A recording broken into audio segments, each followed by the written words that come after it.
Hindi pa tapos yung inventory, pero Yes po, Mr. naglalabas Chair. na yung mga karton at saka mga iba't ibang bagay. Yes po, Mr. Chair. Naglalabas na po silang gamit. Yes. Hindi pa po tapos yung inventory. Inilagay nyo ba lahat sa spot report, yung lahat ng inilabas nyo? No, Your Honor. No. Kung sa 27 po, Your Honor, wala po talagang silang na parating doon sa office. Kaya po, wala po talaga kaming na-inventory na 27. And therefore, Major Quijana, mali na naman. General Mariano, please tell me kung tama ang ginawa ng mga bata mo. Mr. Chair, mali po, Mr. Chair. Ha? Mali po, Mr. Chair.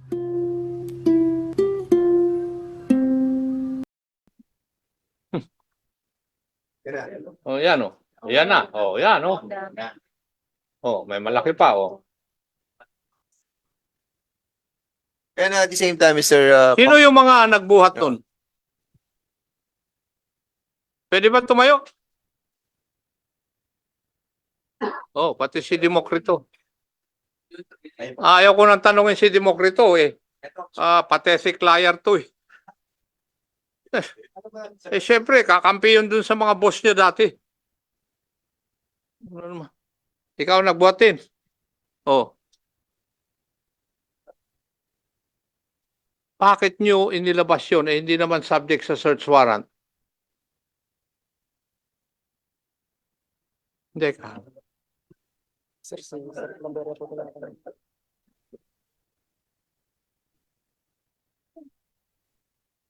Your Honor, sumunod lang po kami sa superior po namin. Eh, yung iba? Yes. Your Honor, ang utos po sa amin, hindi pa po tapos kasi nun yung inventory. Pinababa po sa amin yung mga box po at ang sabi po sa amin is consumable goods daw po yun. Ang nagsabi po nun sa amin si Police Major Quijana po. And naniwala po ba kayo na puro consumable goods yun? Iyo, Base po dun sa naniwala ka ba? Doon hindi sa po. sinabi? Hindi po. Yung isa, naniwala ka rin? Wala po kasi akong idea, Your Honor, kung ano po yung Aha. yung sumunod lang po kami sa utos po. Pero ito, alam niyo na hindi in-inventory doon sa 1811.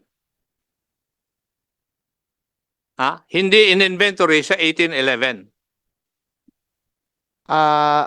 Hindi po kasi hindi po tapos nun yung inventory, Your Honor. Oh, pero hindi pa nga tapos yung inventory, pero nakita nyo naman, dyan sa video, ang dami ng inilabas na bagay-bagay. Your Honor, if I may, Patrolman Adena, Your Honor. Mr. Sige, Chair. go ahead, Patrolman Adena.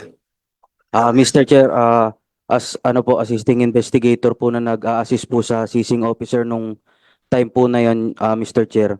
Bali, hindi pa po tapos yung inventory po nun, Mr. Chair, nung may nagbaba na po nung mga boxes po. Yes.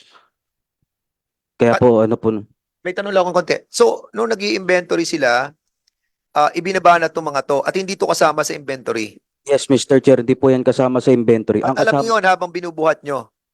hindi, yung binubuhat po nila, ano pa po, inventory, ina-assist ko pong nag-inventory yung seizing officer na si Patrolman Kalupas, Mr. So, Chair. kayo mga, ano kayo, searcher? Yes Kayo po. yung mga searcher. Opo. So, hindi kayo nakapasok doon sa window nung 27 minutes, wala kayo sa loob, di ba? Kasi nabilang ko doon, 13 lang eh. Wala pa yung mga searcher. So, hindi pa kayo pinapatawag, in other words. Yes po. Wala pa po Okay, sila, okay. Mr. Chair. Thank you. So, ibig sabihin, may utos na sa inyo, si Major Quijana, na ilabas na yung mga iba't ibang bagay, hindi pa tapos yung inventory. Tama o mali? Tama po, Your Honor. Tama. Tama po, Your Honor. The other one? Yun po yung, hindi po namin alam kasi nakafocus po kami. Hindi pa tapos yung inventory, pero Yes po, naglalabas Mr. Chair. na yung mga karton at saka mga iba't ibang bagay. Yes po, Mr. Chair, naglalabas na po silang gamit. Yes. Hindi pa po tapos yung inventory. And if we look at the return of the search warrant conducted, wala po yung mga items na yun sa return of the search warrant. Sino yung gumawa ng return of the search warrant?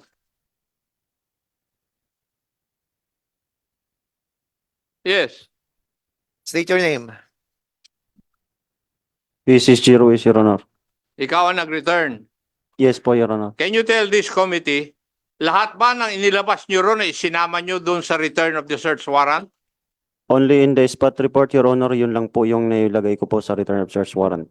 Yung inilagay nyo sa spot report. Yes, Your Honor. Inilagay nyo ba lahat sa spot report, yung lahat ng inilabas nyo? No, Your Honor. No. And therefore, Major Quijana, mali na naman. Sino nag-utos na huwag isama ang mga yun? Your Honor, yung sa 27 po, Your Honor, wala po talagang silang na parating doon sa office. Kaya po, wala po talaga kaming na-inventory na 27. Eh, yung ibang mga bagay-bagay. Yung inilabas ng mga iba, Yun mga po, wala po kaming nakita doon walang po. tinurnover sa inyo. Wala po, Your Honor. Yes. Inuwi na. Ay. Ang tinapay talaga. Anyway, so, yung inventory at saka marking ng item seized, saan nangyari?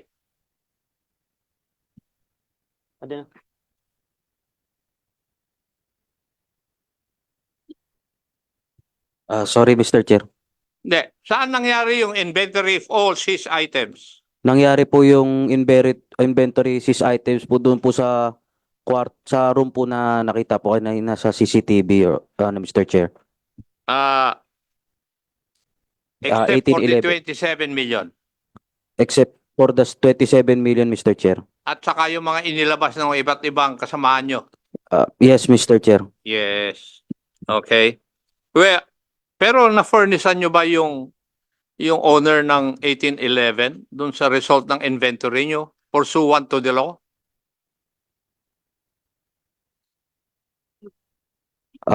Hindi rin. No, Mr. Chair. Basahin niyo kasi yung rules of court. Rule 128. Para makita ninyo na dapat meron kayong responsibilidad na bigyan ng kopya ng seized items ninyo dun sa search yung owner or occupant ng sinearch nyo na lugar. Okay? Yes, Mr. Chair. Lesson learned. Now, could you please submit, do you have a copy of the search warrant? None, Mr. Chair. Now, may I ask Major Quijana and Colonel Guevara, when are you supposed to implement a search warrant? If you know your law and you know your job. It is it is only based on the Mr. Chair sa No. any type of day and night, Mr. Chair. Any time of Day and night, Mr. Chair. the night, day and night. Day and night, Mr. Chair. Are you sure of that? And based also the specifics search No, based are on the you warrant. sure of that you can implement the search warrant any time of the day and night? Yes, Mr. Chair. How about you, Major Quijana? What is your answer to my question? Yes, Your Honor. Anong yes? Day and night po, Your Honor. Day and night. Are you aware of Rule 126, Section 9 of the Rules of Court? No, Your Honor. No? Eh, yung attorney ng Kwan, ng Espacio Hotel. You're not aware of it? Yes, kasi hindi mo trabaho. Pero itong mga pulis na ito, trabaho nila na mag-implement ng search warrant. Rule 126, Section 9. The warrant must direct that it be served in the daytime unless the affidavit asserts that the property is on the person or in the place ordered to be searched, in which case a direction may be inserted that it be served at any time of the day or night. Kaya ako pinasasubmit yung kopya ng search warrant. Kung meron naka-insert doon that you can serve it any time of the day and of the night. Now, night is defined as the period of time from sunset to sunrise, pursuant to Article 13 of the new Civil Code. as amended by Section 31, Chapter 8 of the Administrative Code of 1987. Oh. So, how can it be legit? Ang dami ng kwan. Now, General Mariano, after hearing all of this, could you please tell me kung tama ang ginawa ng mga bata mo? Mr. Chair, mali po, Mr. Chair. Ha? Mali po, Mr. Chair. Mali. Meron ka rin ba pagkakamali? Meron din po, Mr. Chair, at di ko agad po nakita yung kanilang mga pagkakamali during the time that we are conducting the investigation because we are basing only dun po sa ating sinabit nilang mga affidavits as well as during that time, hindi pa naman po nakakwash yung ating SW, kaya po I'm in the presumption po na it is done in regularity in the performance of duty. Well, would you agree with me that you are responsible for what your men did from end to finish of the operation? Yes, Mr. Chair. Yes, and therefore, Can I clarify, Mr. Chair? patapusin mo muna ako iho kasi may therefore Yes, pa Mr. ako. Chair. And therefore, you failed in observing command responsibility. Kasi hindi mo masabi sa akin ngayon. Mr. Chair, I did not give them unlawful order, Mr. Chair, because I did not say that you gave them unlawful orders. But that is why I asked you for the definition of command responsibility in the first place. And yet, you do not know that definition. And that is the reason why hindi mo ako masagot ng tama. Kasi any commander for that matter is responsible for whatever his unit or men fails to do or does. Or do, I mean. So, kung may pagkakamali yung mga tao mo, even if you do not know it, you are still responsible being the commander. yes, Mr. Chair. Yes. At matanong kita, why did you refuse to release the 4 Chinese ladies when you were requested by their lawyer to do so? Mr. Chair, I was not requested by their lawyer to release this the 7 rescued or victims of the alleged human trafficking, Mr. Chair. I never talked to any lawyer, Mr. Chair. Wala po ako nakausap. Yes, but did you receive a letter from the lawyer? I have a copy of that letter addressed to you.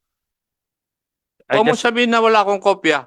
Maski yung mga sulat na pinadala mo sa Chinese Embassy at saka sa BID, I have them. yes, ano Mr. iyo? Chair.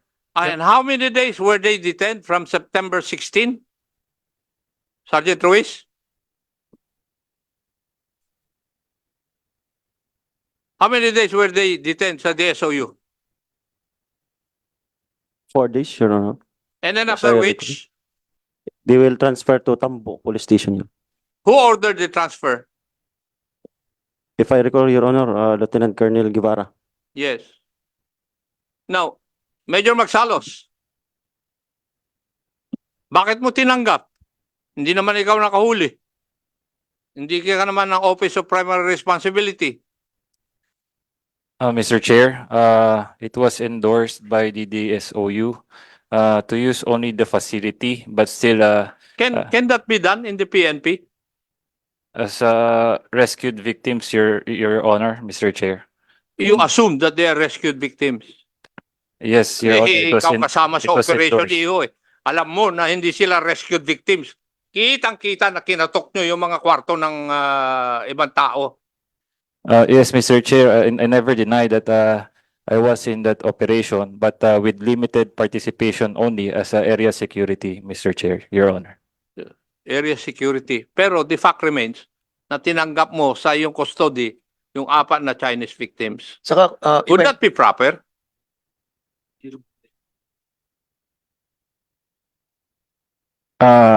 Yes, Your Honor, I accepted the endorsement from the Yun DSOU. yung tanong ko. Kasi alam na namin na tinanggap mo dahil nandun sila eh. But is that proper?